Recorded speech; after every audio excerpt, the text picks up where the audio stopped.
Local and international audiences, please be informed about this man on the picture.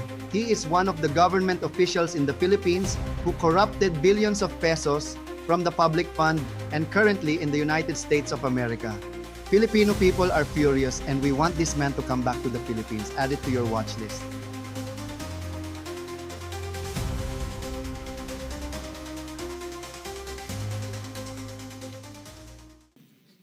To the district of Abra, sige, next slide, is 3,400,000,000, Your Honor, hindi ko po mabasa. Basta 3,400,000,000. 68,345. Ayan po, Your Honor. Okay. Yan po, out of Saldico's insertion. Okay, next slide. Yan na po yung Mindoro. Yung next is Mindoro. Tignan ko lang po dito sa akin. Meron din akong kopya niyan, Your Honor.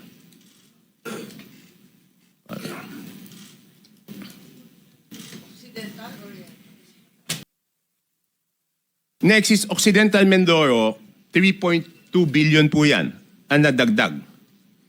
Okay, next is Oriental Mindoro, 3,105,759,000.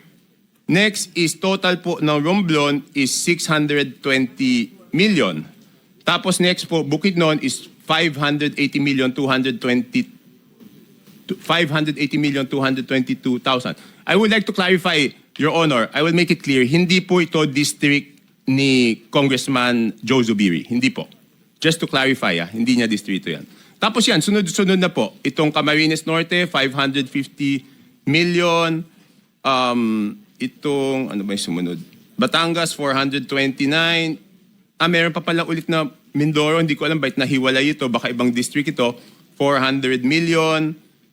And then Sarangani, 300. So next slide, pag tinotal niyo po, yan, magbabalanse po yan. 13,803,693 with Congressman Saldico as proponent. And pag tinotal mo yung district, yung subtotal, 13,803,693,000, Your Honor. For the record, ang binabanggit po nating Representative Elizaldico, siya po yung chairman ng House Appropriations Committee. Sa makatwid po, Rep. Toby, kung titingnan po natin at pagbabasihan, ito pong nakalap po ninyong impormasyon, lumalabas po na si Rep. Saldico ay siyang proponent ng halos 13.8 billion. Hindi natin malaman kung ito pinarada o sinagasa.